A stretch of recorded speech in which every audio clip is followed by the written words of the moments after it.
Welcome back. This is part 2 of the demo for Last Night, Last Call.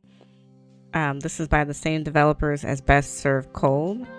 I'm not 100% sure if I want to go back and play Best Served Cold, so let me know in the comments below if you've ever played it, because I'm not familiar with this game.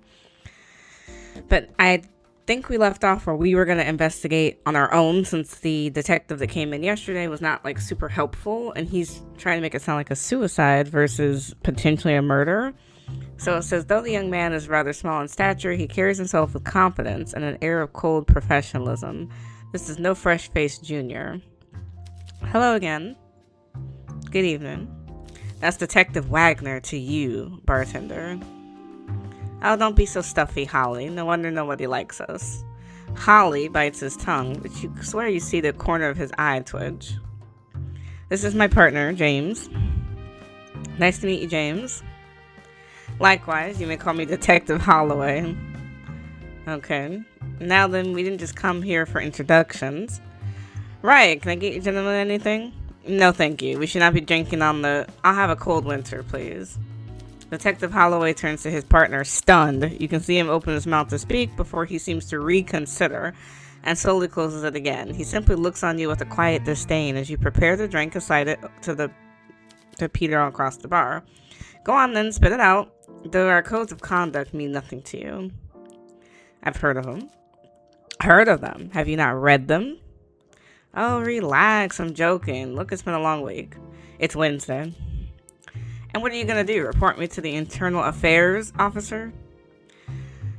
Of course not. I doubt it reflect well on me, but rest assured I'll be needling you for this the rest of the week. You're going to needle me anyways once I find out I forgot to fill in the chain of custody form again. What? So if you're not here for a drink, what are you here for? Thank you, bartender, for getting us back on topic. Peter informed me that he's spoken to you about the ongoing Duval case. I just wanted to ask you a few extra questions. Case. So the police agrees it does not meet the requirements of being an accident? Yes. Well, new information has surfaced that points in that direction. All the information proves there's a possibility. How likely is still unclear. Personally, I have my doubts. So what is it? The new evidence? That's classified info. Mateos was reported pawning one of the victim's personal belongings, an engraved pocket mirror. James? Yeah, that checks out. I was informed that the suspect had been seen at your establishment. I'll take your response as confirmation. Yes, he's been here. Was he present on the night of the murder also? Now hold on a second. I'm interrogating a witness, Wagner. I'm sure you've heard of the concept. So, bartender, was he here? No, only the day after. I see. Did he mention anything about Mrs. Duval or King Constantine Park? Anything that might lead you to believe he had been there? No, not really. This may be hard to gauge if this was your first encounter with the boy, but was he acting strangely in some way? I don't know. I mean, do we have any notes? Can I see everybody? Because they asked us about Teddy. It's like, I don't know if he was acting strangely. I mean, we don't really know anything about him. So, I don't think so. Alright, that's quite enough. Agreed, I think I have what I need. I can grill him. I don't imagine he'll talk to the police. You're right, he'll probably be more open to talk to you. You will do no such thing, bartender. What? Come on, why not let them help? They're offering. You, bartender, are a civilian. Though I appreciate your sense of justice, I can assure you we're perfectly capable of doing our jobs. Some of us, anyway. I used to be a private investigator, you know. So you're an amateur detective, a former amateur detective at that. I don't see how this affects my point in any way. Come on, Holly, that was not necessary. All I require of you is permission to observe and speak to suspects on the premises. The casual environment is all we need. Fine, but I'm doing this for Lottie, not for you. Thank you kindly for your cooperation. It's been a pleasure. Now let's go. Talk to you later, bartender. Enjoy your evening. Yeah, you too. Unfortunately, no one's going to want the police at a bar, even though now it's legal to drink, but still. The Blackbriar's doorbell jingles merrily as a man steps in holding a newspaper. Good evening, sir. My, I love what you've done with the place. I remember when this used to be a rowdy old pub. I'm not surprised the old floorboards got replaced. If you get what I'm saying. You're almost glad for the man's lack of peripheral vision, as you can see Sandra shooting daggers at him from across the room. Can I, get you anything? Yes, please. I'm dying for a good cocktail. Okay, what are you in the mood for? I'm not here for anything light and fluffy. If I'm only getting the one drink, it better get me plastered. But you can put some fruit on top if you want. You know, for my health. Yeah, I'll see what I can do. Okay, so not... He wants it strong.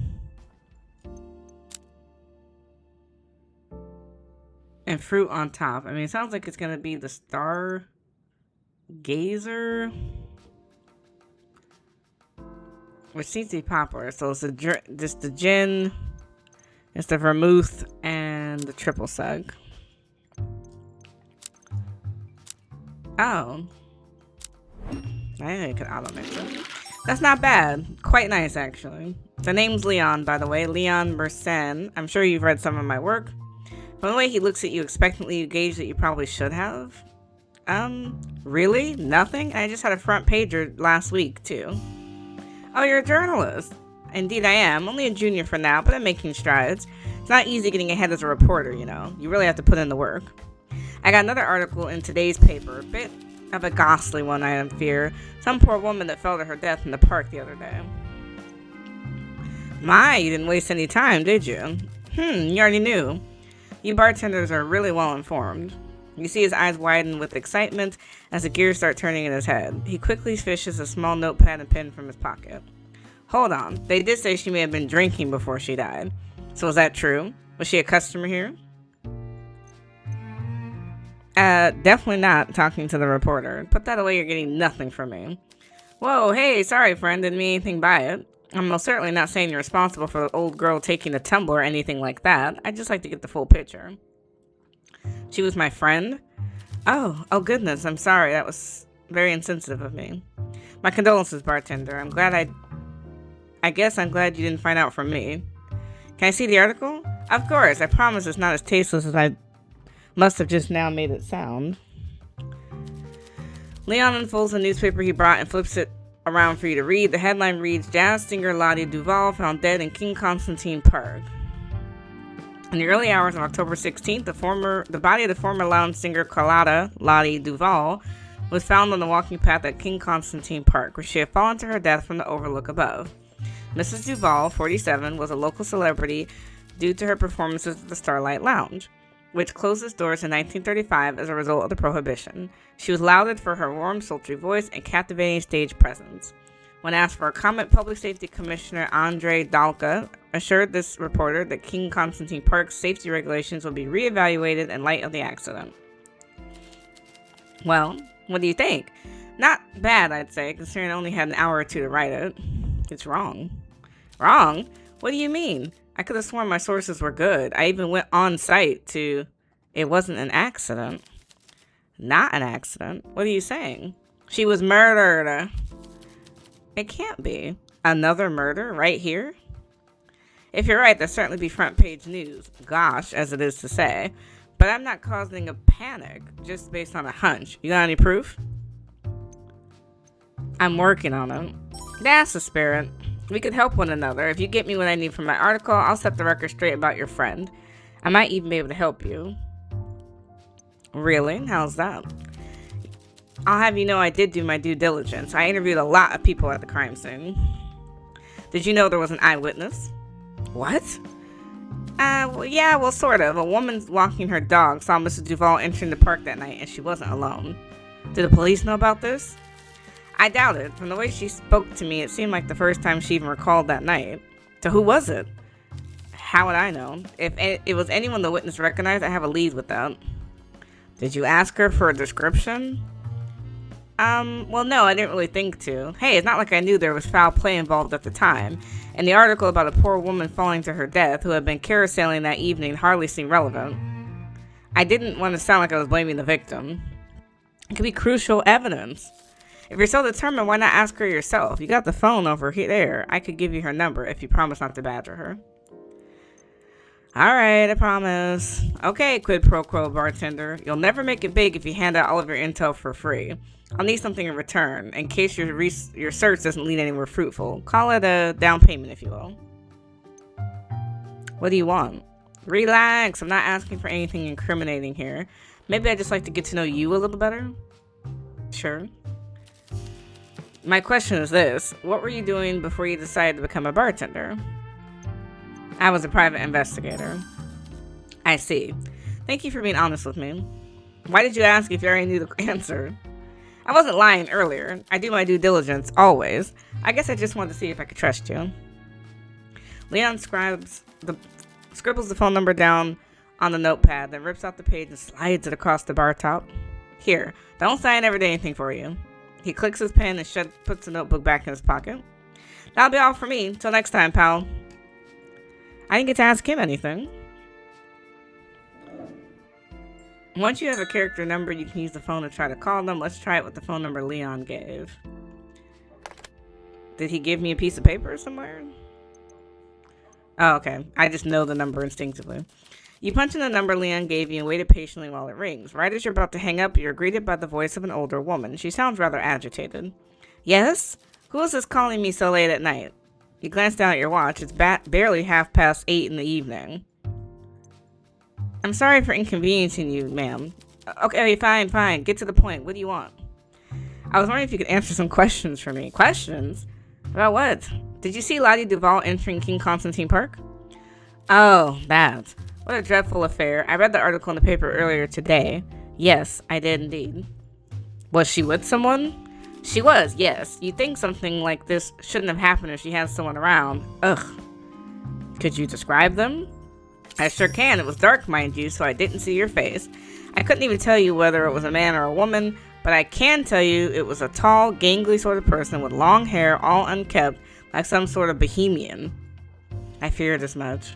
I remember thinking at the time, is this really what the youth of today has come to? Did all the hairdressers perish at the front? Thank you, ma'am. You've been very helpful. Right, of course. Will that be all? Yes, thank you, ma'am. Well, good night, then. It's only 8:30. I mean, I know old people go to bed early, but Jesus.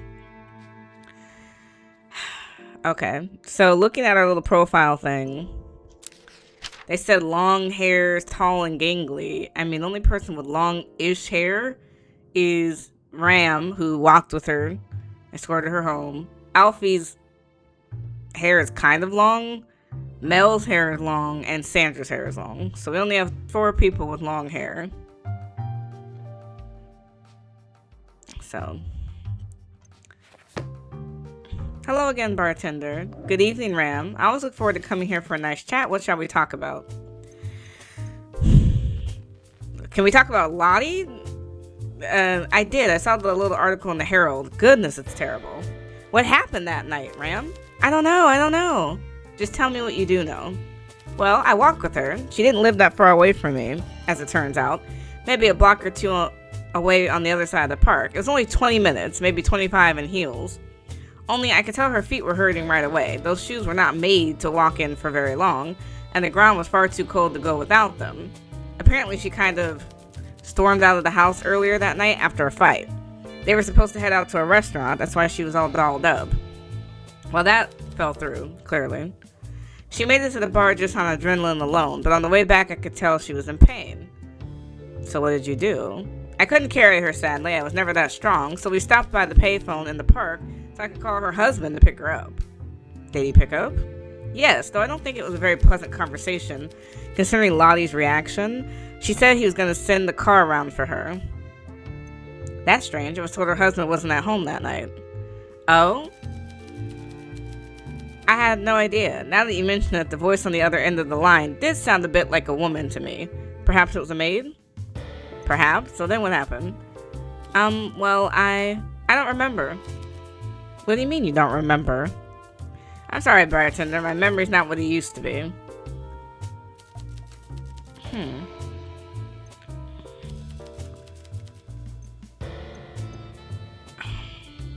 What do you do for work, Ram? Oh, all sorts of things.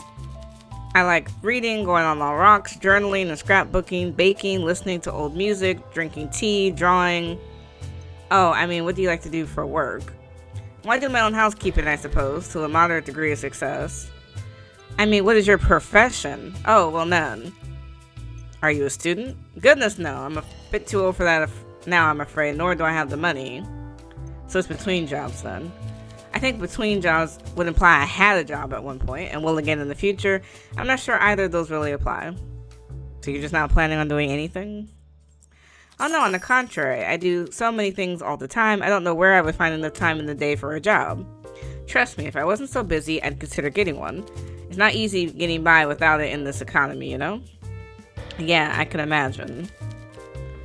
He didn't tell me anything useful.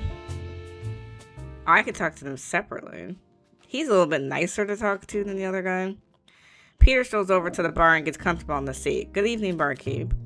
Good evening. Sorry about bringing the kid to work. I know he can be a little intense. I didn't think he was going to interrogate you like that. That's fine. He was just asking questions.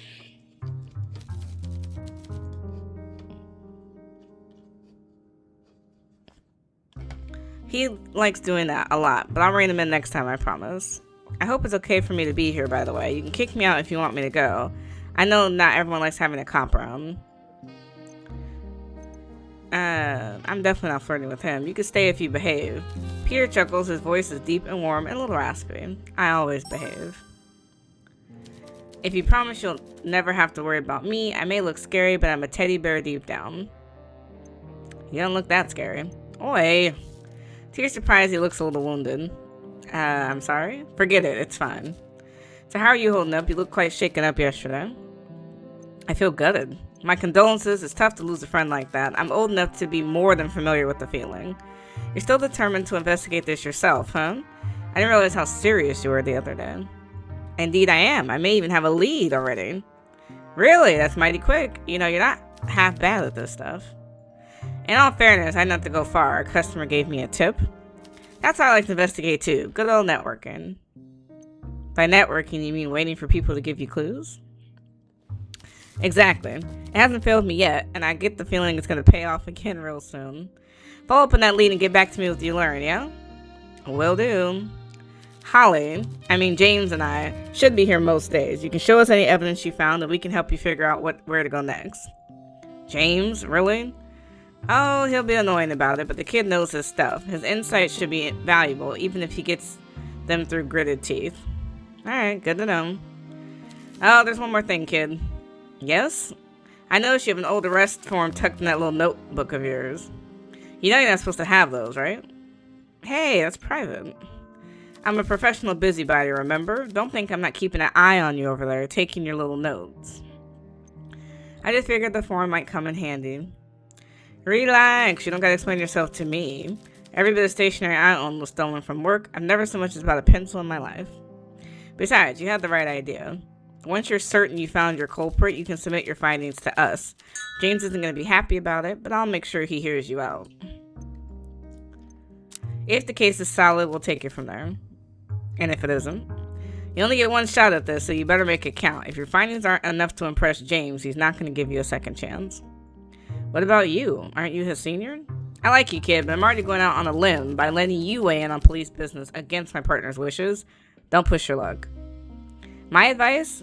Be thorough and make sure all other suspects are ruled out before you pin it on someone. I can give you 11 more days before my higher-ups will urge me to close the book on this case, and you have to make a decision. Make the most of it. I will. I'll leave you to it then. Enjoy your evening, bartender. Thanks, Peter. Let's talk to the other one, even though he's cranky. Detective Holloway gives you a strange look when you signal for him to come to the bar. After a moment of hesitation, he rises from his seat and makes his way over. Yes? Good evening, detective. Good evening. Is there something the matter? Do you need assistance? Not really. I figured we could just talk. Oh, I see. I suppose that is part of your job. Can I offer you a drink? You can offer me whatever you like, but the answer is going to be no. I don't require anything from you at this time, and I don't plan on giving you anything either. So don't even bother asking me for details about my investigation. It's classified. But you told me about Teddy. I did. I deemed it necessary to ensure your full cooperation during questioning. I hope you're not going to make me regret it. I could be of help to you. You could tell right away that you've hit a nerve. Though he stays collected, the detective's voice goes icy cold. I don't need any help, bartender, and certainly not from you. Your role in this investigation is over. You are not my informant. You are not my coworker. You were a witness, nothing more. All of your meddling would achieve is to put the integrity of my investigation at risk. Leave things to professionals and try not to get in our way. I assure you I don't carry this badge for show. Okay. Good. Now then, is there something you wanted to discuss? Do you really think Mateo could be the culprit? Yes, but it's not his first spot of bother, you know. Petty theft, truancy, underage drinking, assault, all in the last 3 months, 3 years. I'm not saying the boy is guilty of first-degree murder here. Guys like him are usually more bark than bite. I know that too. But he could have had an opportunity and had a lapse in judgment. He wouldn't be the first. An intoxicated, vulnerable woman of considerable financial means, alone after dark with no witnesses around. I'm sure you get the picture. It still feels like a pretty brutal crime for him. I'm seeing Lenny Wagner's blatant biases affect your judgment. It could have been an accident. Perhaps he tried to snatch her purse or her necklace. Perhaps he drew a knife hoping she'd hand over her baubles, and she stumbled backwards in fear. All I'm saying is the evidence ties him to the scene of the crime. He was there, and I'm willing to bet Lottie Duval would still be alive if he hadn't been. If I'm right, he should face the consequences for that. So why hasn't he been arrested yet? I wanted to bring it in for questioning at the very least, but Detective Wagner has been a roadblock. Like he wants us to get more proof first. He wants to avoid souring the boy's attitude towards the police even further, and I suppose he has a point. It had all been sure he'd become even more of a troublemaker in the future. I can find more proof for you. Thank you, bartender, but I assure you I'm plenty capable of doing the job I was hired for without you holding my hand.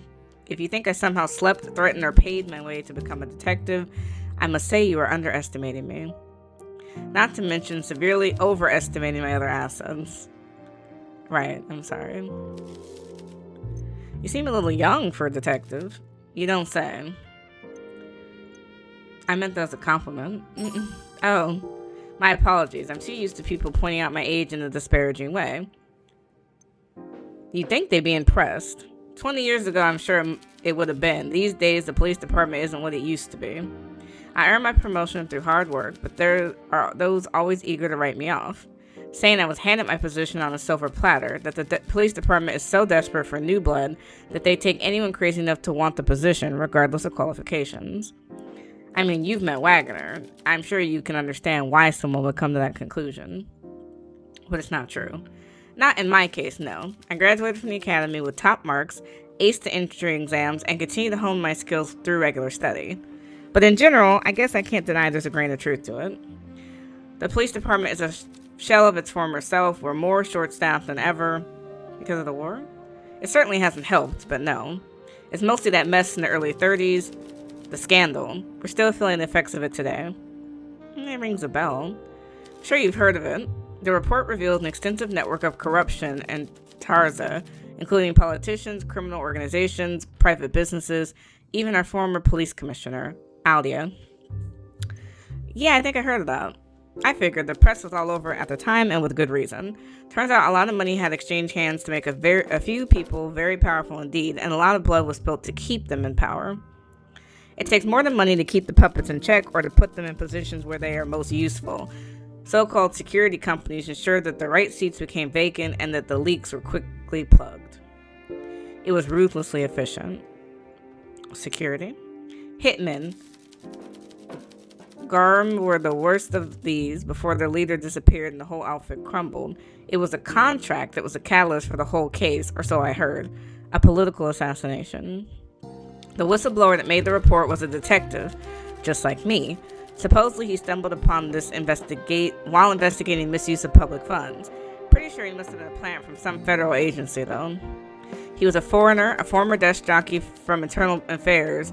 That's suspicious if you ask me. You don't seem to like him very much. Oh no, don't get me wrong. It was difficult but important work. I'm sure he was a great man, certainly a good detective. He was? Well, they killed him, of course, made an example within the month. The jig was up at that point. It was only a matter of time until the hammer came down on their whole operation, but they still sent a message. Oh my god, that's horrible. I agree. Commissioner and all of his flunkies were ousted for being for the good of the police department, even if it was a lot of rotten apples to toss at once. Hell, it was nearly half the tree. The public's faith in the police took a heavy blow. And it was already pretty low due to the prohibition. Yes, well, I'm sure you understand why they had trouble finding new recruits ever since. Yeah, I mean, that's on brand. For fun, James fails to stifle chuckles the first time you've seen his professional facade crack even a little bit. I'm a detective working for the most underfunded precinct in the country. Just how much spare time do you think I have? Most nights I consider the accomplishment I managed to both cook and do a little laundry before bed. I imagine it's not easy. Look, I'm not daft, bartender. I understand you're asking about my personal life because you want to get to know me better, but I'm not here to socialize, okay? I'm here to do a job, as I would hope are you. Your small talk is wasted on me. Save it for the customers. Alright. He's still grumpy, which is what I figured. Can we use this machine? She says she's going to get us a password. You take a seat at the stacked machine by the window, have very Sandra to put an archival research terminal in a bar. You press the power button. The monitor blinks to life, displaying the familiar Slidless Tech logo. The machine operates on lay coins, 1 per question. You make a note to ask Sandra for the admin code instead of burning through your change. Oh. Well, whenever she gets around to it, you know, Sandra's not... It's not a high priority for her. Good evening, bartender. Hey, Sandra. Something on your mind? I'm always here if you need to talk. We were friends once, a long time ago. And nothing. That's it. I used to like your mother a lot, but when push came to shove, he made it very clear where his priorities lie. Okay, what happened? Nothing I want to talk about. Not right now, anyways. I just have my reservations about a police officer in the bar, that's all. As should you if you remember your history.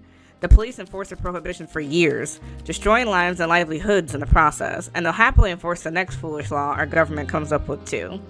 You're old enough not to buy into that image they like to sell you. The valiant heroes keeping our streets safe. During Prohibition, they were just as dangerous to people like you and I as any mobster. They shut down the Black Briar, not me. I see. Do you want me to kick them out next time? No, it's fine. You'll need a foot in the door at the police department if you want to solve your case. Just remember, they're not here to help us. They're here to enforce the law. A law that can change based on the whims of those in charge, and I'm sure you know that those are not always to be trusted. Was Peter one of those? A Prohibition agent? Thankfully not. He didn't join the force until a few years ago. So that's why you're angry at him. He became the enemy? Not all of it. It's certainly not the most disappointing decision he made in recent years. Truth be told, it's probably for the good of the city that Peter Wagner is on the force. They need guys like him. But that doesn't mean I have to like it. What do you mean? Sandra hesitates for a moment, weighing her words. Forget it, it's not important. There's clearly a personal topic. You'll have more luck getting Sandra to open up once you get to know each other better. Why did you... Forget it's not... Okay, so I can't talk to her about this right now. We went through the machine. Can I get the code? Let me get that code, Ben. Okay, so she's not gonna give me anything new, I mean. Okay, so she doesn't have anything for me.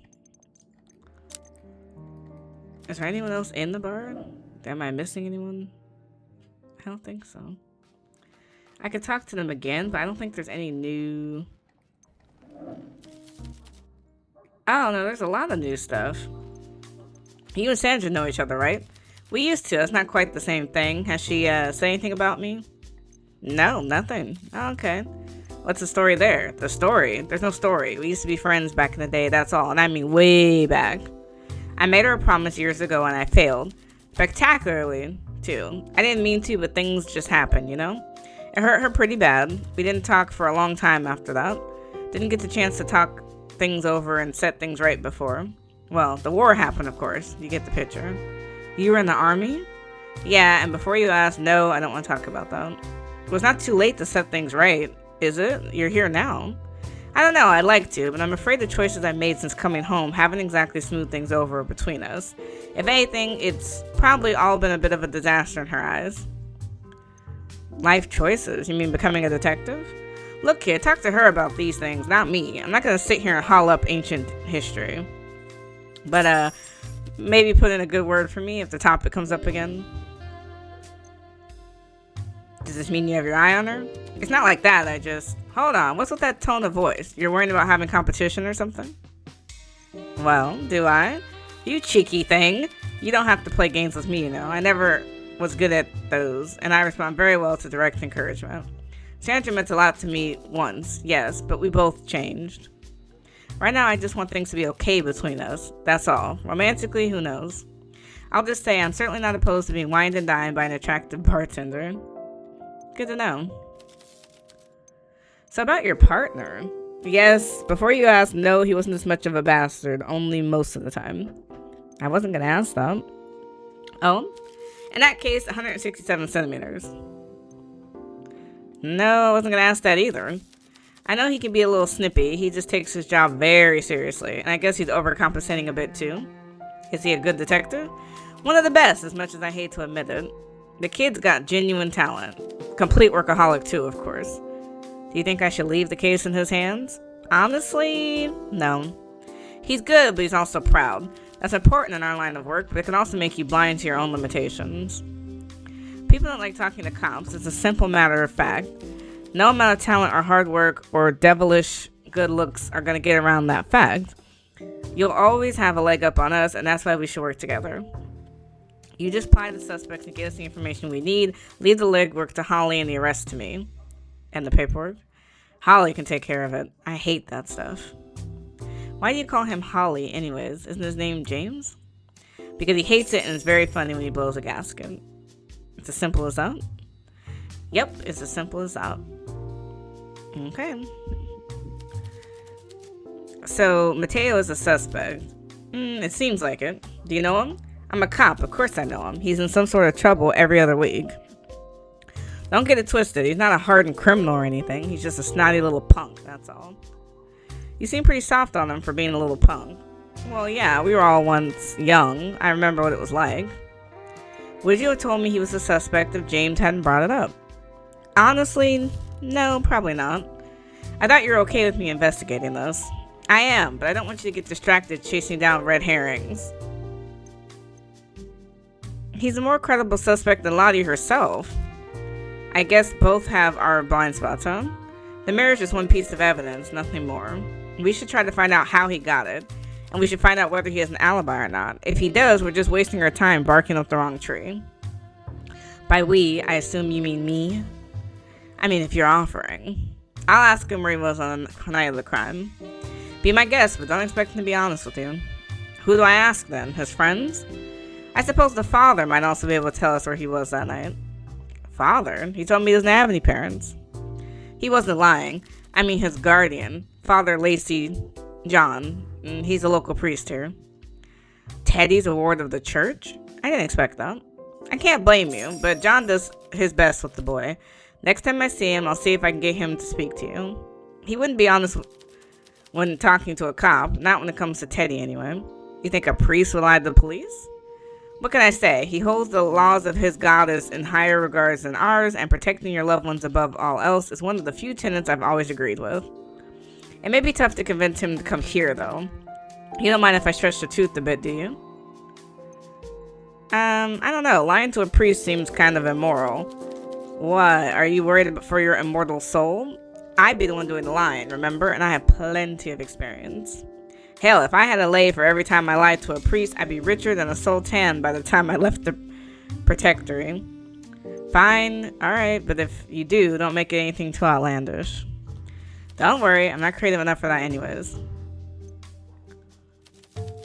Did you already know I was a PI before I told you? Of course I did. I'm a detective. They pay me to stick my nose in everyone's business. Not that they pay me well, mind you. So there's a police record on me?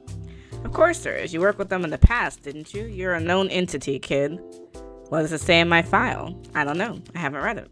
What, you think I just rifle through people's files in the archives whenever I want to do some light reading? Besides, the archives got shelved, didn't they? But you said. All I said I already knew, and I did. But not from no police record. I keep my own tabs on people that interest me, especially the new business partners of my old chums. That feels like a breach of privacy. Sorry, bud. I needed to know that you were reliable, that was all. Wouldn't want you causing any trouble for poor Miss Fisher. You don't need a squeaky clean record to be deserving of my trust. In fact, I say the two are surprisingly unrelated. I just need to know you're the person that cares about doing the right thing. That alone makes you okay in my book, regardless of how you go about doing it. Good to know. Oh, I can make him a drink. Oh, that's interesting. I'm in the mood for something sour, but I love coffee. What can you do? Well, let's put the coffee liqueur in here. And he says something sour? Probably the Moxie. So it's gin, triple sec, coffee liqueur, lime juice, and soda. Where's the soda? We can try it. I mean, I don't know if it's gonna be... Now this brings me back to the good old days. I made him a drink, but he doesn't really seem that interested in it. I have to get back to work. Alright, so take the drink, you go. Can I talk to him again? No, I've asked him when I can ask him. Okay. Alright, is there anything else with, oh, girl that I can ask her? Nope. It's locked. I need to make her a drink. Okay, what do you want? Something dark and creamy. Oh yeah, we did that before. She likes cold winter. So it's gonna be vodka, coffee liqueur, and cream. Gotcha, girl. Okay. Can I ask you why you dislike Peter becoming a cop? There's only one police officer I ever befriended, a young detective. One that came to see the flaws in the system he worked for and took steps to make up for the harm he had caused, to change things. Peter believed he would do the same when he joined, that he was better than the other cops, that he'd be different and rise above corruption. But I see the way he shields that boy. It doesn't exactly look like he's rising above to me. What about your friend? Maybe he could take on Lottie's case instead? I'm afraid that's not an option. He's not around anymore. He no longer works for the police department? He was murdered. Oh, Sandra, I'm so sorry. The system doesn't like when people buck up against it. He knew that too. Maybe it's for the best that Peter had already given up on his ambitions. It saves me a lot of worrying. I understand. Oh, we needed to know that. I think we've talked to everybody, so we can kind of wrap up the day. So we learned a lot, but we didn't get to investigate. Oh, from this point on, you return to your home office at the end of the day. Here you can review and organize your clues that you found on the clue board and make new deductions. Simply drag the clues from the clue list to place them on the board. You can also drag the board around itself. So Ram had promised he'd walk Lottie home. Did he abandon her? Lottie was seen entering the park with a tall, gangly person with long hair. You can also use the filters to help you organize the board. Where is the filter? Am I missing it? Sometimes two clues can be combined to reach new insights. You'll know you made a new clue combined when the light bulb icon lights up like it does now. Okay. Two of the clues you found so far seem to discuss the same topic, don't they? Try to combine them. Connect the two clues by dragging the red string to the clue you wish to combine. Ram walked Lottie all the way to the scene of the crime. Could he be the murderer? Okay. So we're going to put this down. We're going to put this down. And we're going to put this down. So this one is that Teddy was caught pawning off her pocket mirror. How did he get this? This one says the railing looks quite low. She could have tipped over or jumped. And this one said that he walked her. So these have been archived. I don't know how to get rid of these, because we combined them. So we have two, and then we have one. I don't know what else. We can zoom out a little bit, because we're like right in there. Were there any other clues? We have some evidence, but they all point to different people. So we have Ram. He could have done it. We have Teddy, because he has the pocket mirror, and then she could have just fell. So it's, anything is possible. When you're ready to start the next day, head to the bedroom door. Yeah, I don't have any other clues that I could, like, really do anything with right now. So, we need to be able to actually talk to Teddy or his friends or his dad or anybody. Okay, well, Teddy is here today, so we can actually say something to him. Hey again. Good evening. What's up? Let me get him a drink first, because we gotta get right into the, you know. I want something a little bite, something spicy. What did he have last time? Do we know his favorite drink? We don't.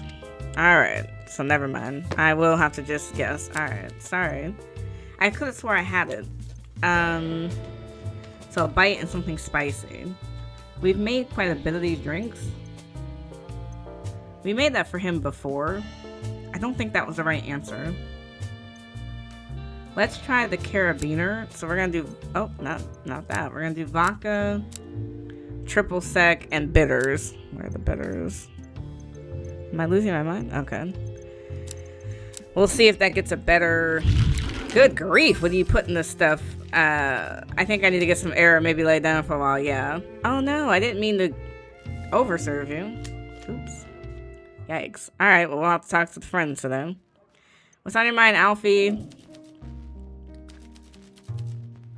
Yeah, I would have never given you alcohol. I know, but I didn't know what that before I asked. What if you had noticed I wasn't 18? I wasn't planning on telling you. I could have gotten you in a lot of trouble. That's alright, thanks for worrying about me. Of course, you're pretty cool for an old person. Thanks. My mom trusts me to do better than this. They'd be so disappointed if they saw me trying to impress people by acting like a moron. Don't be hard on yourself. Peer pressure is tough. I guess so. Let's just talk about something else now. I've learned my lesson. I could chat for a bit if you'd like. Okay, let's get a mocktail. Because my goodness. I'm in the mood for something bubbly and not too sour. So definitely want soda in it if it's going to be bubbly. And he said not sour. Let's try the sweetheart. So we can do lime juice, fruit syrup, and this. Let's make that. Is it bubbly enough? Oh, this is delicious. I could chat for a bit if you like. Yeah, let's...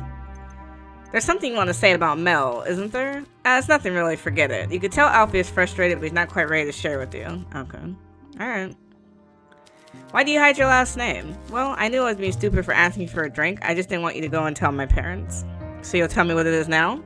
I don't see why it's that big of a deal to you. Alfie crosses his arms, petulantly, making his attempt to sound blasé ring rather hollow. Clearly it's a big deal to him. Why would I tell your parents? I don't even know who they are. Believe me, if you knew my last name, you'd know. Oh, they're famous. You could say that.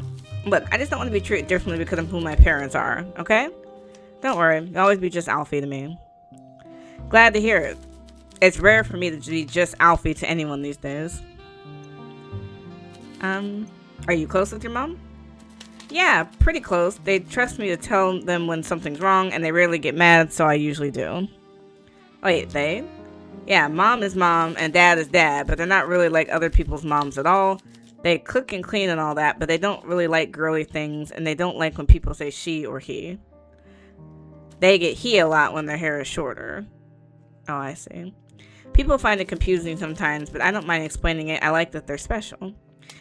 It's just the two of us in our own world for such a long time, and it was kind of like having a mom and dad in one, you know? We even share clothes sometimes. Please forget I say that last part. It's kind of embarrassing. Oh, I think it's cute. Ugh, no, that's so uncool. I'm in a chess club. I'm already fighting an uphill battle here. Anyways, we're really not as close as we used to be, not since Dad got back. You're still readjusting to life as a family? No, not at all. I guess that's the problem. I hoped we would. He was away for a long time, and I missed him so much. I thought we'd finally be together again like the old days. When he came home, Mom suddenly decided he couldn't live with us anymore. What? Why? I don't know. I don't remember them fighting. Mom wasn't even that mad anymore by the time Dad left. We talked about what we'd do to celebrate him coming home and everything, but then Mom changed their mind overnight just a week before he arrived. And they didn't say why? No, I've asked them 100 times. They just don't want to explain it to me. They keep saying it's up to Dad, but he doesn't know the issue either. I read his last letter. There was nothing in it that made sense to me, just stuff about his work, about damaged film rolls or something. We had a big fight, Mom and I. I just couldn't believe they would break us apart like that. They do let me visit him whenever I want, but it's not the same. I don't want to commute between them like this. It's ridiculous. And it's always painful to leave one of them. I'm sorry, Alfie. That sounds really tough. I can tell it makes Mom upset when I don't talk to them, but it's the only power I have, isn't it? Everything just feels different now. Maybe that's what growing up is. Sometimes I'm scared that I already lost the both of them. Alfie? I'm sorry. I don't know why I'm telling you all of this. You can tell me anything. Thank you. It's glad to know someone like you will take me seriously. Unfortunately, I don't have enough bandwidth to ask you, so... But at least I got you a drink. Should be in a good mood. Alright, Mel. You're up. Good evening, Mel. Okay, let's get to drinking. Now, Mel, I don't know if we figured out your... Oh, never mind. You were very to the point. You want a vermouth, triple sec...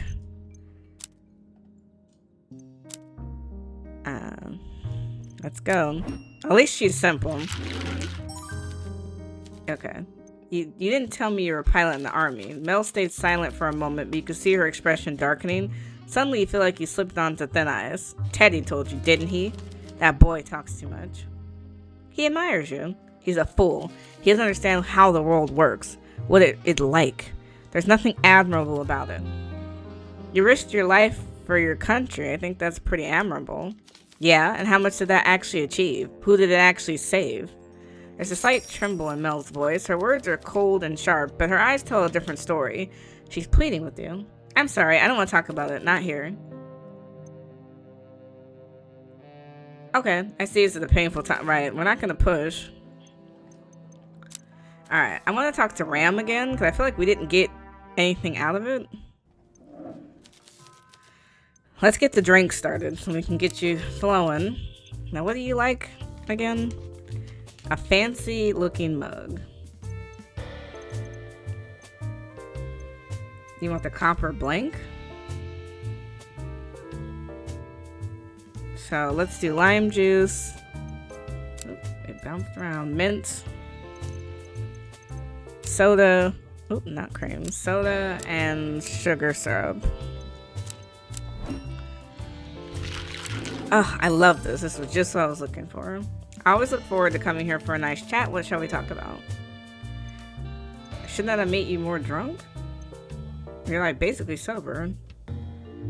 I can't help to notice that all of your hobbies are sedentary. Oh yeah, I suppose that's a fair assessment. It's not that I don't want to spend my time with other people. I love people and I do get quite lonely sometimes. I just don't really have anyone to share my passions with these days. Most of my family isn't from here, and I don't really have any friends. That's surprising for a social butterfly like you. Well, the last few years scattered a lot of people to the winds. A lot of my old schoolmates have moved on, moved away, started families, if they didn't get pulled into the war, that is. Nobody warned me it'd be so difficult to meet people once you're 30. Well, you've come, I'll be your friend, Ram. I'd like that very much. You're very kind, bartender. Though I do realize you're here to do a job. It wouldn't be fair of me to hog all of your time and attention. Actually, I'd love to spend some more time with you, Ram. That's so sweet of you. In that case, I'm always happy to stop by the bar for a chat if your other customers won't mind sharing you, of course. Yeah, I don't know if was he being thick? Right. I mean, just the two of us. Perhaps over coffee? Oh, I see. If this is your way of selling me on a cold winter next time, you certainly succeeded. Never mind, sir. Clearly we're not flirting. About that tab of yours, yes? When exactly do you plan on paying it? Well, the next time I get some money in, preferably. And when will that be? Gosh, who's to say? Well, hopefully you. Oh, then I'll have to check my bank statements. I don't really keep track of things as much as I should. Do you have any money right now? I suppose it depends on your definition of having money. What? I wasn't aware there was more than one. Oh, there's so many. Cash, savings, stocks, assets, bonds, and there's non-liquid options like real estate. Do you have money in any sense of the word? Well, no, not really. Oh, great. You're angry. I'm not angry. I'm just baffled. How do you live like this? Let's talk about something else. I made him a drink. My goodness, I didn't know it wasn't going to be strong.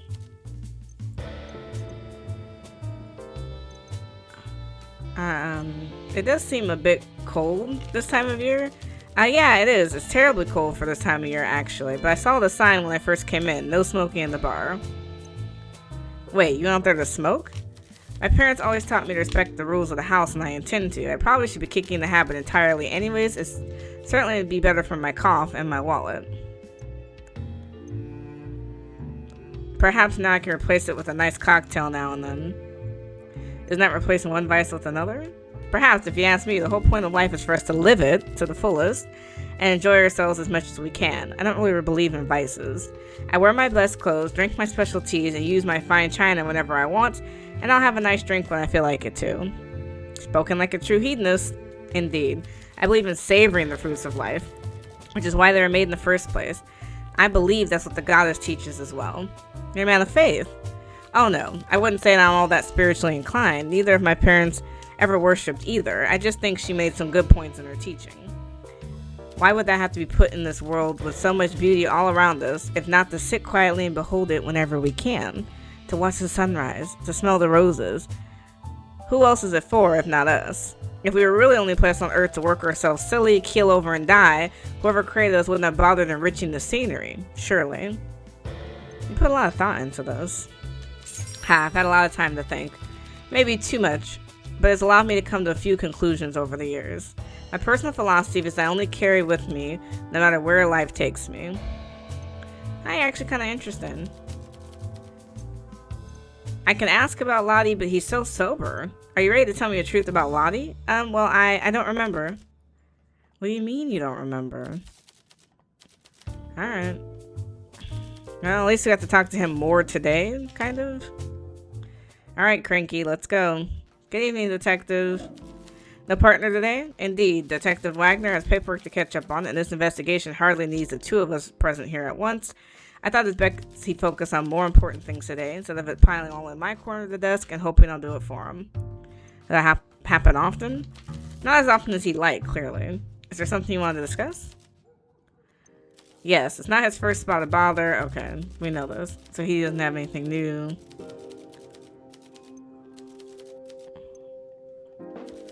Okay.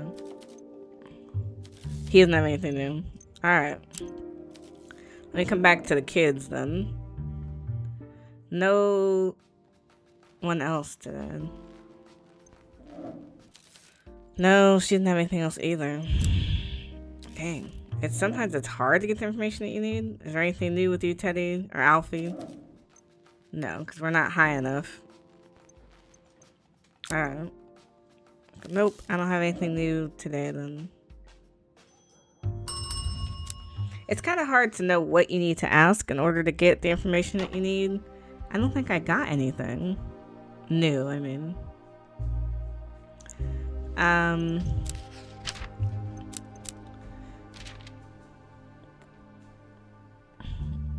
We didn't get anything new about Lottie.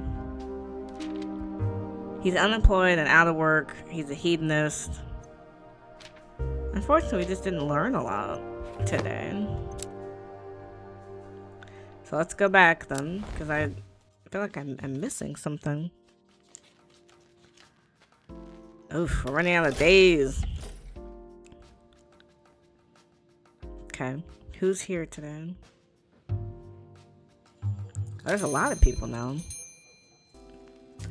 A tall, slender man steps in from the cold and lingers on the threshold, hesitating. Going by the symbol of the goddess on his chest, you assume this must be Father Lacey, Teddy's guardian. After a deep breath, he makes his way to the bar and takes a seat. Good evening, Father.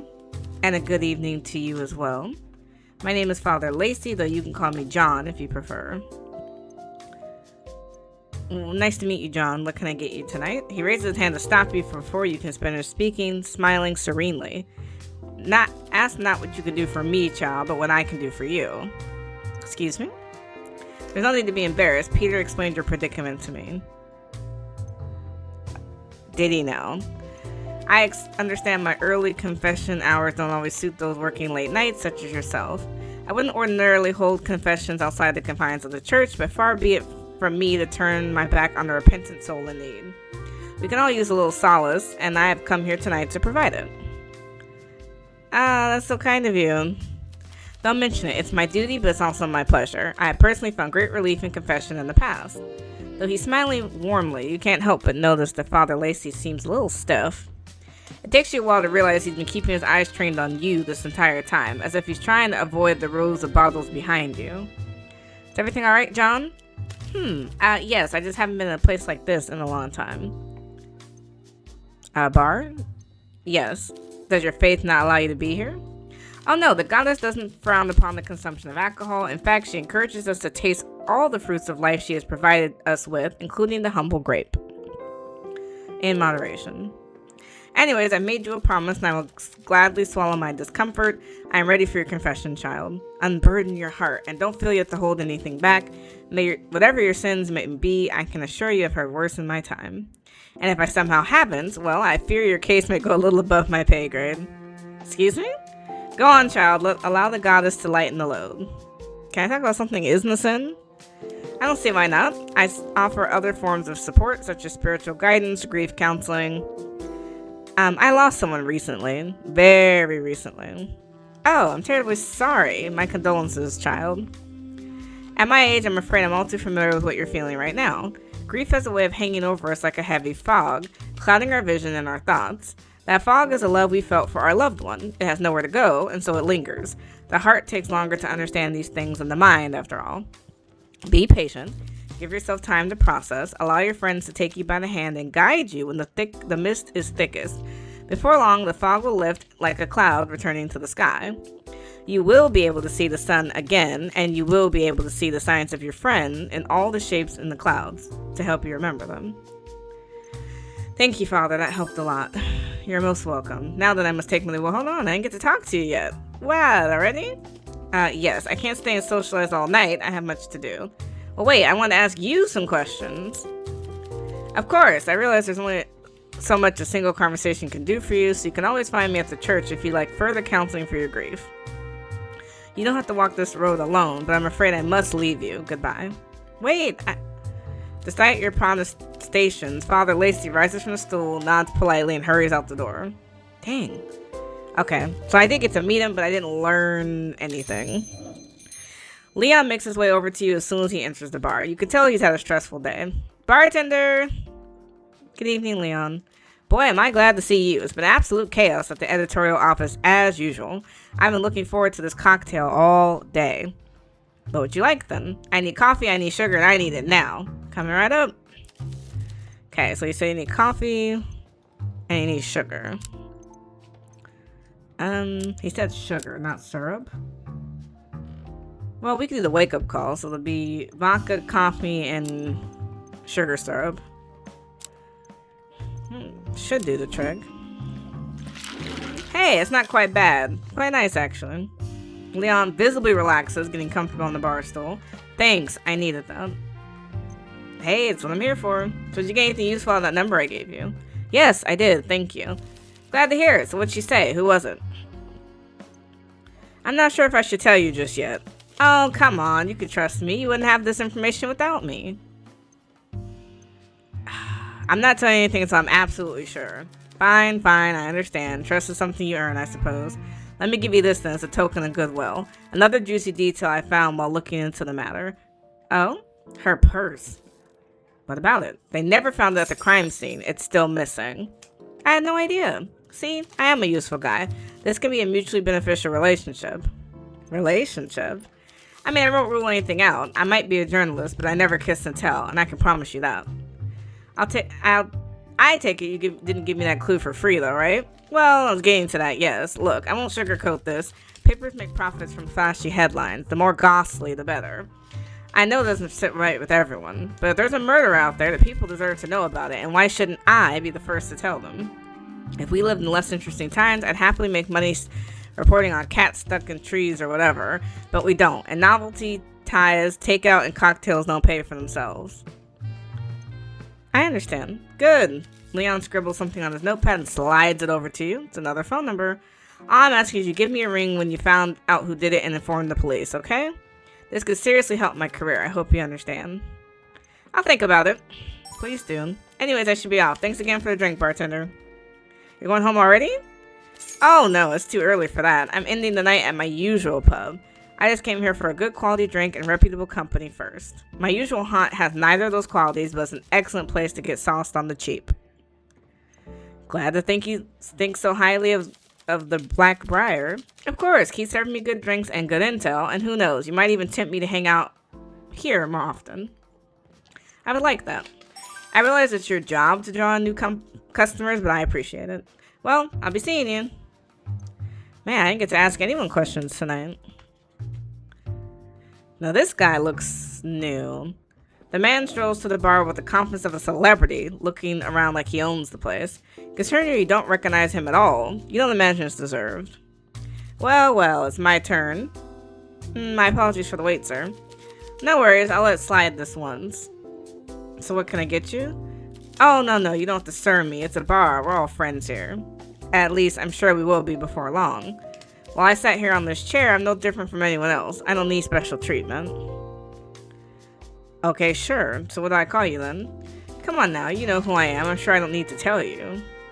Okay, fine. I suppose I'm rather behind the camera instead of in front of it, so I can't blame you for not recognizing me. Not too much, anyway. My name is Killian Durand, renowned war photographer, photojournalist, and Paloma Prize winner. Impressive. Thank you.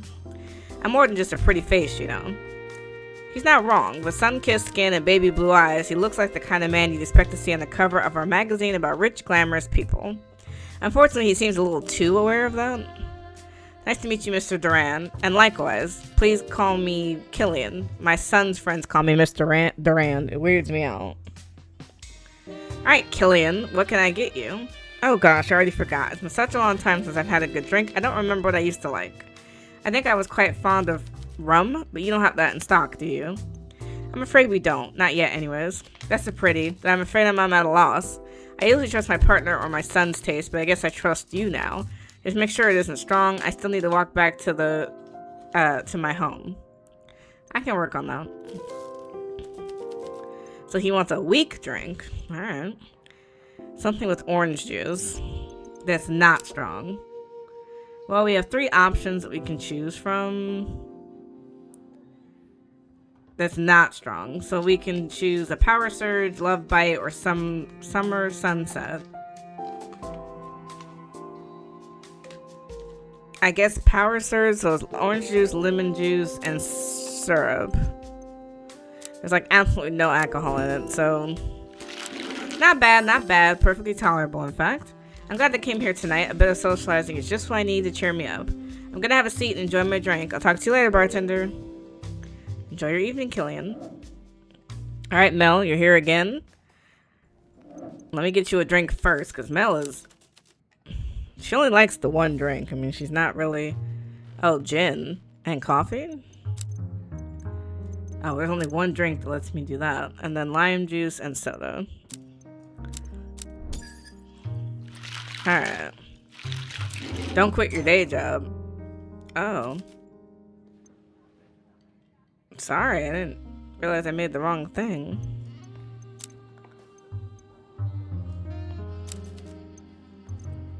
Okay, so unfortunately that I messed up with her.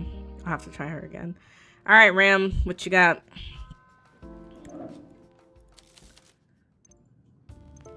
Let me make you the drink and see if that makes a difference. What do you want? So you want brandy and triple sec, but not too strong. I guess the autumn glow then? So orange juice and soda. Oh, I love this. It's just what I'm looking for. Perfect. I always look forward to coming here for a nice chat. What should we talk about? Can you please tell me what happened with Lottie? Well, we crossed through the park to the other side where the car would be, and we talked for a bit to pass the time. She's a really wise woman. It's cruel, the kind of things she had to endure. I wish I had met her sooner, that I had the chance to be her friend. Ram, please, I need you to stay on track. Right. What happened? It was around 11:30 when a car pulled up at the park gate. Lottie said it was her ride and I could go, so I left. Ram covers his face, but the shaking of his shoulders gives him away. He's crying. What if she was mistaken? What if it wasn't her friend? Just some stranger? I left her alone. I left her to die out there in the cold. I should have stuck around. I should have waited. If I hadn't walked away, this never would have happened. She never would have... It's okay, Ram. Thanks for telling me. Yeah, of course. I hope it'll help you, I guess. I hope so, too. Are you ever going to pay me back? Well, to be honest with you, it's not that I don't have any money at all. I do get a small monthly allowance, and it should be coming in again soon. Well, soon-ish. I promise I don't intend to be a freeloader and exploit your kindness. I just had some expenses that were really overdue. Like, really overdue. I had to give them priority when I last got some money in. What kind of expenses? Well, I needed to refill on the medication for my cough last month, and I couldn't cover it. If I hadn't been friendly with the pharmacist, he surely would have tossed me out empty-handed. I had to settle with him this week, or I don't think he would have extended that sort of kindness ever again. And I worry I might need to call on him again in the future, knowing me. How could you be so cavalier about medication? I don't know, I try to take it seriously, but I'm just terrible with finances. I always underestimate how much everything costs, and then I left in a pickle. It feels like everything got expensive overnight, but I promise I will be paying you back, you have my word. Okay, Ram, don't worry about it. Oh, you're too kind, bartender. Believe me, I know. Okay. Okay. So he's broke. That's kind of important, considering everything we've done. Can I talk to you again? There we go. Do you and Leon know each other? Sure, we worked together once or twice. I like him. He's ambitious, a real go-getter. Jovial fellow, too. With most reporters I've talked to, I always feel like they want things from me.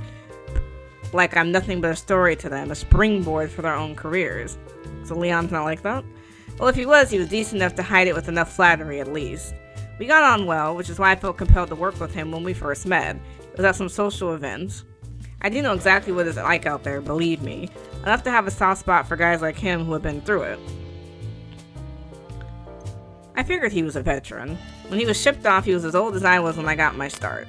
Stopped his career dead in his track, of course. I really wasn't doing small-time photojournalism at the time. It was just after I got my Paloma, so I had opportunities up to my ears. But he wanted to cover the victory parade, and I wanted to give a fellow a leg up if I could. It only felt right for him to be the one to do it, too, so we collaborated. It was his first front pager, I believe, mostly thanks to my stunning photos, of course. That was nice of you. I'd like to think so, too. Gave his career a real boost. Besides, I'm happy to do it. It was quite enjoyable. I had to work my charms to gain access to the balcony when I took the cover shot. Anything for the perfect angle. Not that I had to work them very hard, mind you. The old girl was a lover of the arts. You can always try them on me. You might get a free drink out of it. Oh, Killian shifts awkwardly in the seat. Look, I realize I may have been sending the wrong signals here, but I'm not really looking for anything like that. Oh, I'm sorry. It's not that you're lacking in charm or anything like that. You have plenty of that, but, well, I'm married, even if things are a little complicated right now.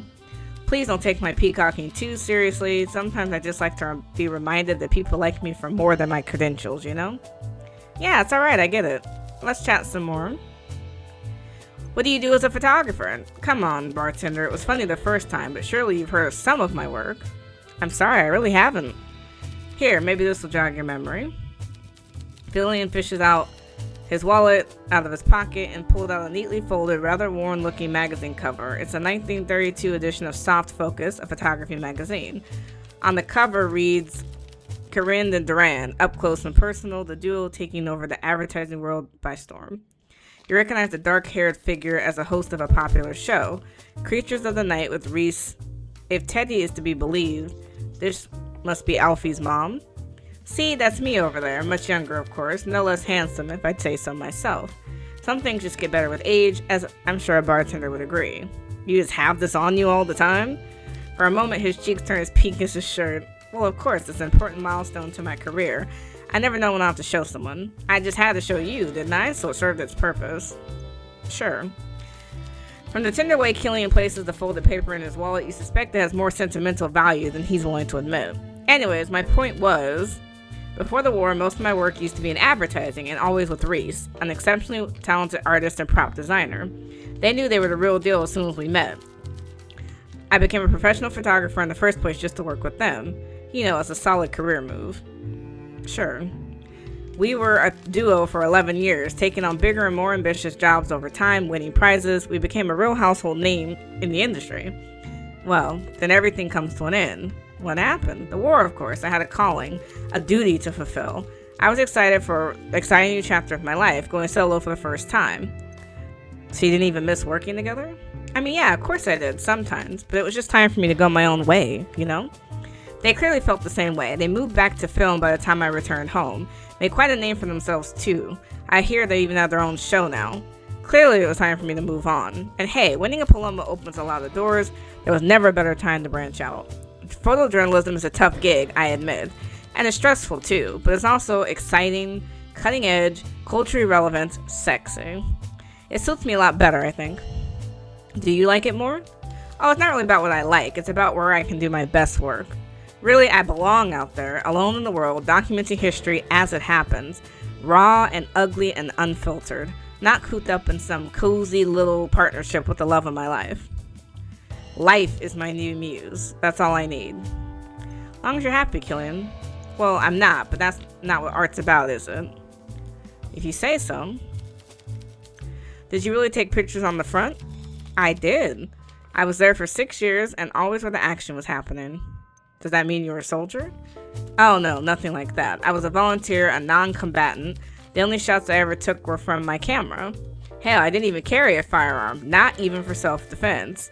The camera was heavy and I needed the backspace for my film canisters.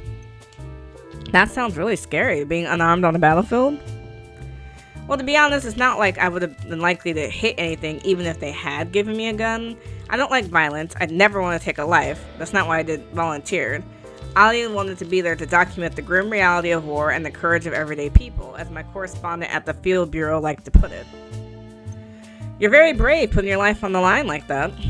Suppose so. I was just doing my duty, really, for my country and for history. After all, the only way to ensure this never happens again is to make it impossible for people to forget what it was really like. Killian's words sound oddly hollow and rehearsed, like he's rattled them off a dozen times before. He probably has. Sadly, most of my work that actually made it to the press was from my first year in action when I was still inexperienced and cautious. Well, mostly cautious, outside of a few memorable encounters, I suppose. Oh? The photo that earned me the Paloma was taken during a particularly close shave. I'm still not sure how I made it out of that one alive. I was one of the only ones that did. Oh, I'm so sorry. That sounds horrible. Well, yeah, you become desensitized to that sort of thing. You'll find your footing, you get bolder. Sadly, that boldness lost me a lot of good rolls of film. I don't have anything to show for the rest of my daring adventures. At the start, I withdrew quickly and sent my film out as soon as I was able, but as the months went on, I started taking more risks. Foolishly. I had reels where some of the best shots of my life crack in the cold, fogged up in the summer heat, growing mold from the moisture. I even lost a full photo bag when I had to dive for cover in a river once. I'm sorry, that sounds frustrating. C'est la vie. The shots I did manage to bring home were enough to net me international acclaim, as you sure I'm aware, so I can't complain. My surviving body of work is mostly shots of everyday life at the front. If you ask me, those could be just as heroic. But not as exciting.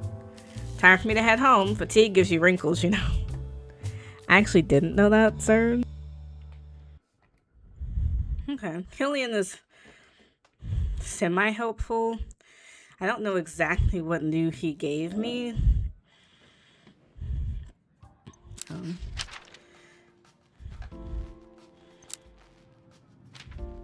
So there's 3 pieces of information per 4 for him. Okay, let's circle back to our, well, I want to circle back to Ram. Okay, never mind. There's no need to circle back to him. Is there something I could say with her again, or no? No, okay. Alright, back to our little friend, the cop. Well, how'd it go? He came to visit you, right? Lacey, I mean. It was a bust. He didn't tell me anything. What? How did you bungle that one? I thought bartenders were supposed to have a silver tongue. What kind of setup was that anyways? Confessing my sins? Really? Hey, I'm sorry. I did my best. I'm terrible at coming to these things on the spot. You didn't think to tell me something beforehand? Look, I survived just fine flying by the seat of my pants for some 50-odd years. I'm not about to start rehearsing my conversations now. That really put me on the spot. I'm bad at improv too, you know. You didn't have anything genius to confess? Really? I find that hard to believe. Anyways, what do we do now? Ugh, I guess I'll have to try a different approach. He seemed a little uncomfortable to be here. Yeah, I know. That's what made it so difficult to lure him here. I had to get creative. What's the story there anyways? Not mine to tell, bud. I'm gonna leave it at that. Don't worry, I'll think of something else. Just give me time. Now then, anything you want to get off your chest? I'm all ears. I mean, just to build rapport, I can make a drink. But there's nothing else I can ask him. Just get me whatever, sir. Let's try something new then. We've never made the pool boy, so we're gonna do vodka, lemon juice, soda, and syrup. Because he said whatever, so decent. Can't say I'm loving it, but it'll be a sunny day in Hades before I pass up a drink. No, there's nothing new to ask you, but it did help build up some goodwill. Thank you so much. Okay, so I talked to those three. All right, business partners. What's up, Sandra? Oh, okay. Let's make the drink first, and then we will ask that. Something with layers to it, and then maybe a hint of coffee. They said layers. I mean, it sounds like the Moxie. Kind of has layers to it.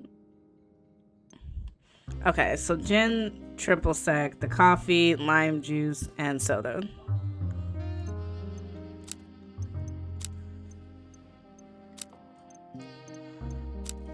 It kind of has layers to it.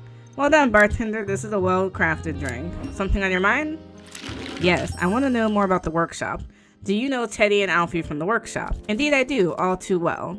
That's usually not a good sign. She laughs warmly. Oh, they're not bad. Not bad then anyway. Alfie is a very well-behaved boy. I'm quite cordial with his parents. And Teddy? Well, he can be a handful, but he has his qualities. I have to admit he was always one of my favorites. Really? What can I say? He's a sensitive boy, and he's brighter than you'd expect. Bright enough to know better, whatever it is he's getting up to this time.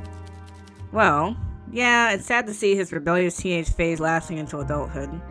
He wasn't too keen on attending my workshops at first, but he needed it. His mother hadn't been too responsible about his schooling before she passed. Not that it'd be fair to expect that of a single mother. She had a lot on her plate. That's why I held these in the first place, to help children in need of a little extra and a calm place to socialize. I suppose it worked if you met Alfie there. Indeed, he's not a bad kid, really. At least he wasn't when he was younger. But sometimes one bad influence is all it takes. There are people out there that would happily sink their claws into someone like him, use his anger and naivete for their own gain. And once they do, they don't let go. Not ever. What kind of people? The kind of people that would hire struggling teenagers, orphans, and veterans to do their dirty work. I'll leave it at that. For your sake and his, do try to reach him if you can, even if he might get on your nerves. He may need people to pull him back from the brink someday, if it isn't already too late. I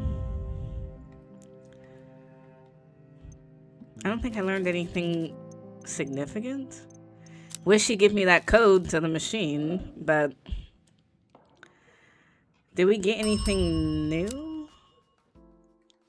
We have a purse, which is new. We have that they parted ways, and we have that he's broke. Now, can we combine these? I feel like these should be combined.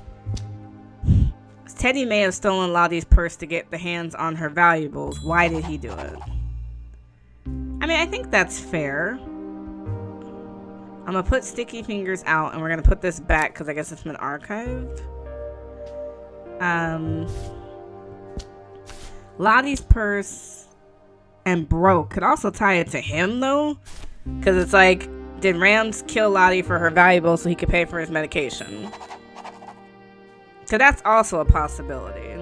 So we're gonna retire these. Okay, is there anything else that can be combined? Now he claims he parted ways at 11:30. So that's interesting. No, those don't combine, those don't combine, and those don't combine. Okay, this and this could combine. Oh no, okay.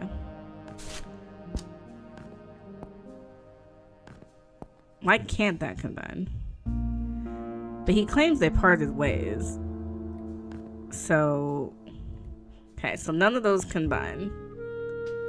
Alright, so he might have stolen it or he might have stolen it. Okay. So for the case, we have the motive, the evidence, but we don't have a defense.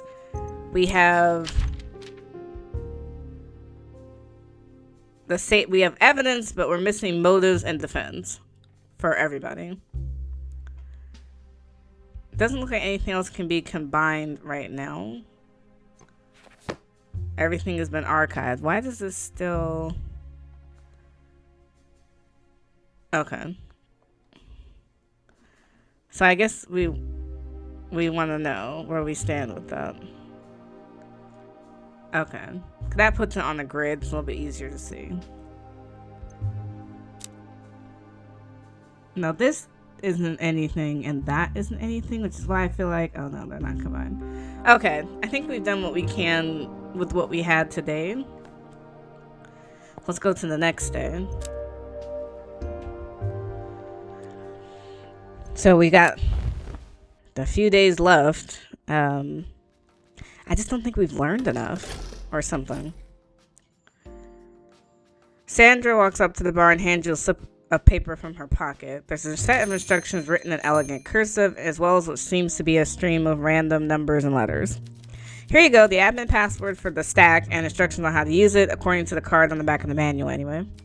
Sorry it took me a while to dig this back up. Thanks a bunch. Don't mention it. Perhaps if the guests see you putting the terminal to good use, they'll be more likely to check it out for themselves. And then they'll stop asking me to replace it with a jukebox or a pinball machine or something else. By they, I assume you mean Teddy? Naturally. I wouldn't count on it. No, you're probably right. Can't stay tonight, unfortunately. Early day tomorrow. I'll catch you later. Good evening. Alright, well thanks for the code finally, because I don't know if I should start with that and see what I get from it, or if I should start with something else. She's supposed to give us a card or something with instructions on it.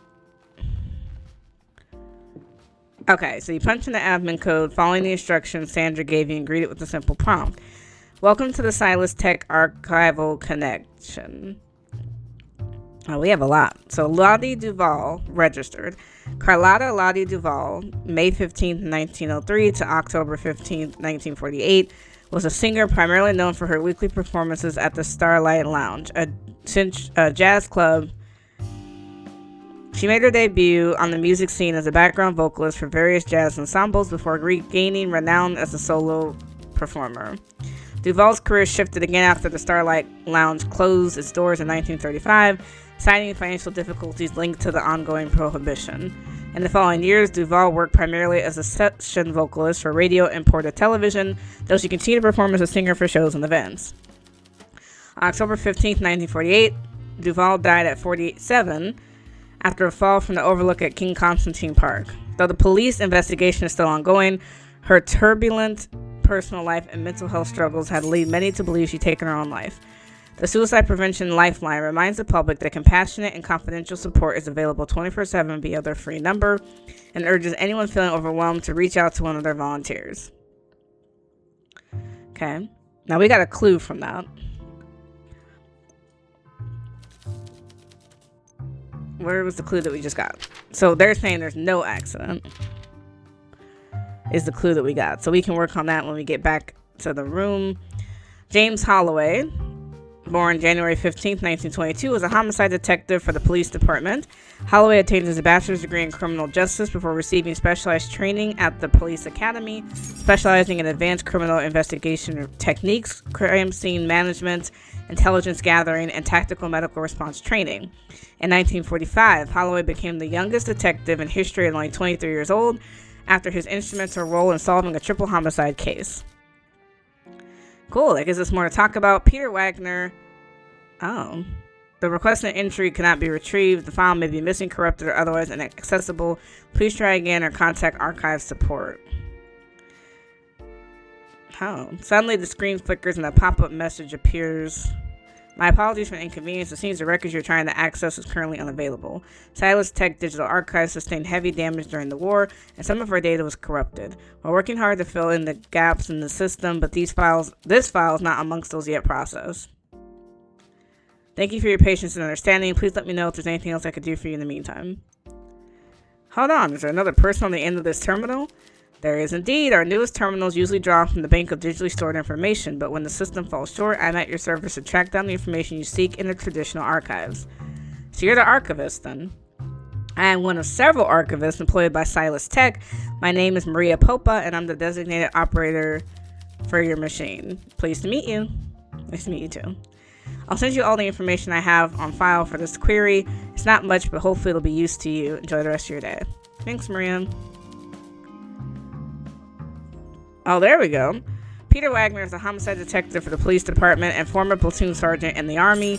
The birth certificate was issued November 1947, which estimated his date of birth as January 1st, 1892. Wagner's earliest record on file is an admittance to the state Salma Protectory for destitute youths in 1898 under the nononym Peter. That's interesting. Alright, Killian. Killian is a photographer and photojournalist. He's the son of Dr. Agatha Durand, chairmember of the hospital board of directors. He started medical studies in 1923, although he did not receive a degree. Durand received a bachelor's degree in photography in 1932 and entered a long-term creative partnership with his spouse, prop master and production designer Reese. The duo won a Golden Shutter, a TPA award, and 2 Silver Lions for their work in advertising, published 3 photography collections, and have a son, who Durand refers to as his best work so far. In 1942, Durand voluntarily enlisted as a photographer during the Great War, marking his career shift in photojournalism.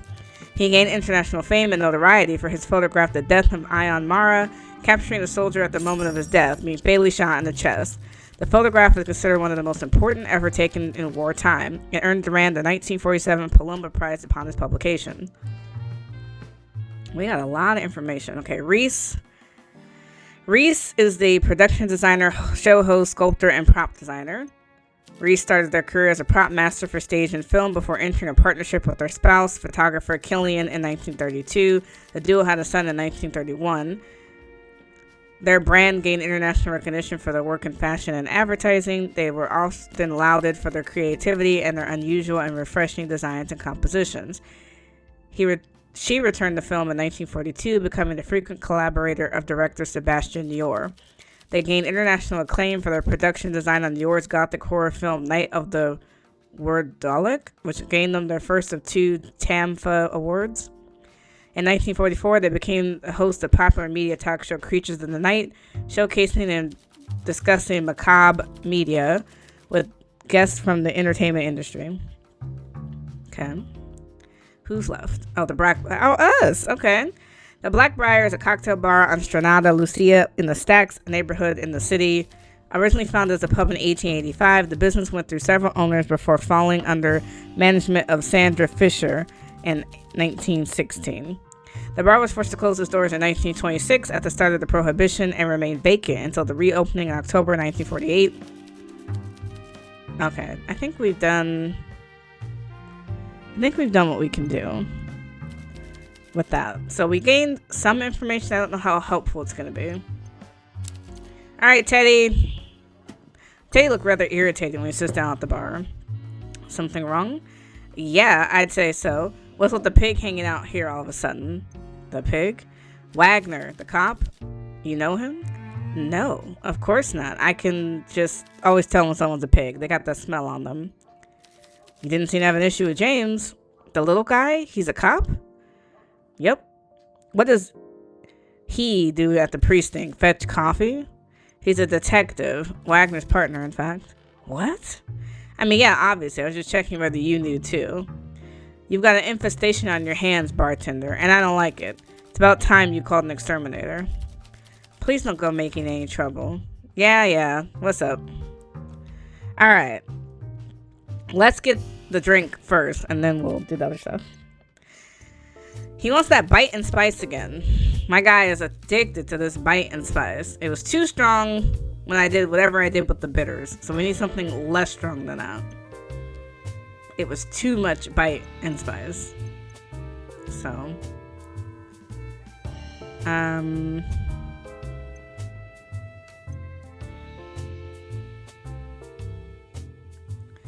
don't know what's considered spicy.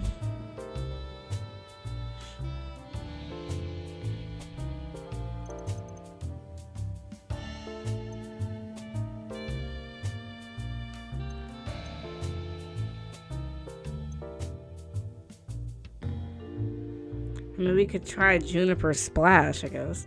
So, oh, soda. It may not be the right thing, but I'll drink it. Yeah, it wasn't a perfect match. What's up? Did you hear about what happened to Lottie Duvall? That's the lady they talked about in the Herald, right? The one that fell to her death? That's the one. Yeah, I heard. Shame, really. She sounded like she was a really interesting girl back in the day.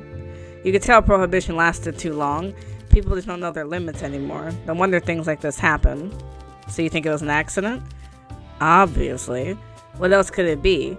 Who'd have beef with a woman like that? She's too rich to owe anyone money. Where were you that night, Teddy? Where was I? What, should I have been there to catch her when she toppled over or something? I'm just curious. Well, I'd be careful if I were you. I heard it claimed the lives of many cabs. Do you ask all your customers stupid questions like this, or just me? Just a way to make conversation, really. Right. I was with a friend that night. Now get bent. Alright. So your father's a priest? What? How the fuck do you know about that? It was Wagner, was it? That damn pig. I should have known. You think you know better than to snitch on people. Back in his day, they broke people's kneecaps with a tire iron for stuff like that. Hell, he's probably got hands-on experience. What's that supposed to mean? Oh, so you done your homework on me, but not the pig you gossip with, huh? I see how it is. Wagner used to be cool. Now he's an old square that can't keep his fat mouth shut. Someone ought to do something about him. I wasn't mocking you, Teddy. You have no idea what you're talking about. Teddy's trying to keep his voice down, but you can see how he touched a nerve. You eye his hand as he slips down to his ankle, where you can make out a glimmer of a switchblade hidden in his boot. When you look up again, Teddy is looking you dead in the eye, menacingly. You need to stay a hell away from John, do you hear me? If you make him come here, I will make you regret it, and that's a promise. Then who would mix your drinks? I'm not messing around. Alright. Good, now let's drop it. Fine.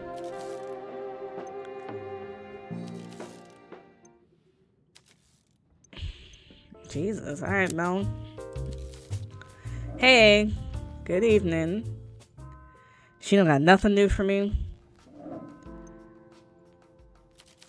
Okay, so vermouth, triple sec.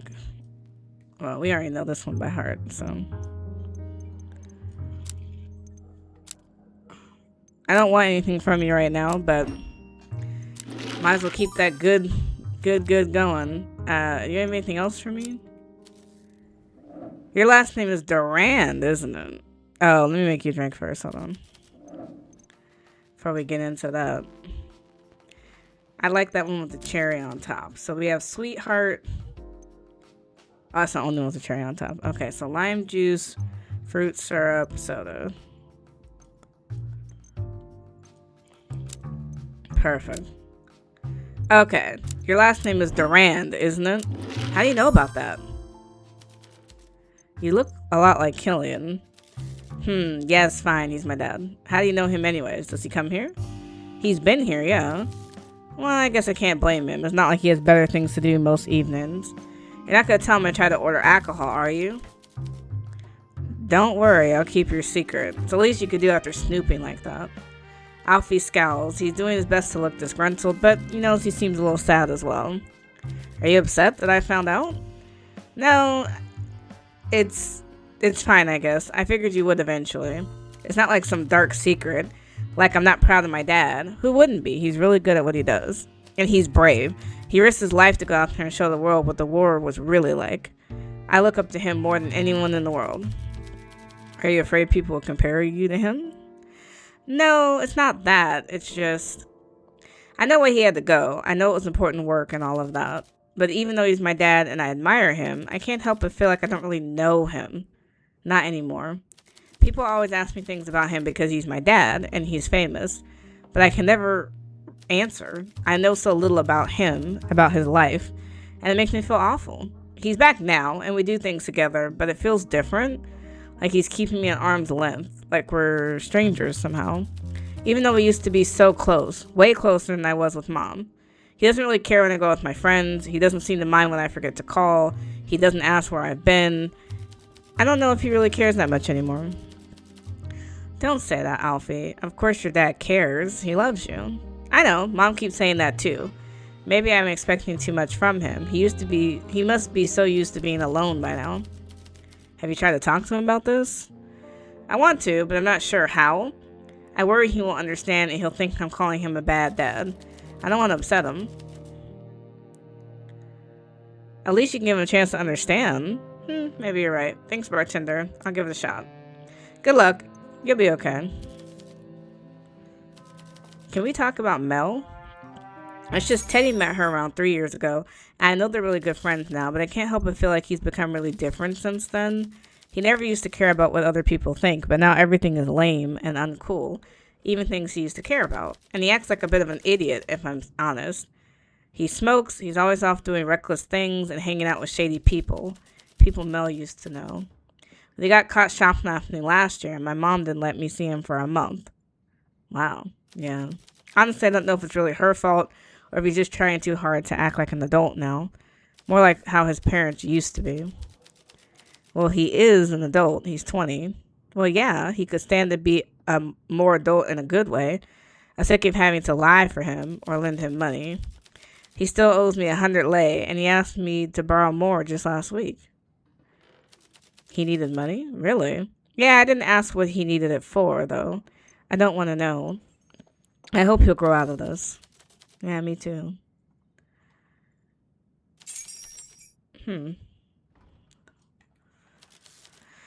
Okay, so he needed money a week ago. Do you have anything new? Dang, nobody has anything new. Can I go back to Teddy? No. Okay, time to talk to the cop then. Evening, bartender. Oh no, there's nothing new for you either. Really? I thought I learned so much about him though. Something with coffee, but not sweet. Probably a cold winter then.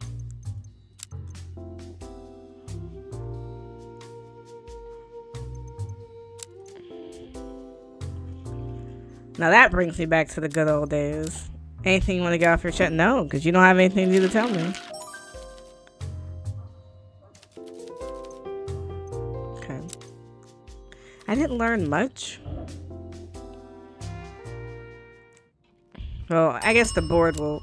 Something in your living room catches your eye, something that definitely wasn't there when you left. You look down on your entry map, there's a small note that's been tucked under the door at some point, even though you have no idea when. As you open it, you only find a single handwritten message. A word to the wise, don't throw in your lot with the law in this city if you want to live a long and healthy life. E. It looks like that's actually the end of the demo. This is really interesting. I'm curious to see how this ends up. It is a lot of text and a lot to read and think through, but I kind of like those games where you have to put the pieces together yourself and your interaction really matters. But let me know in the comments below what you think.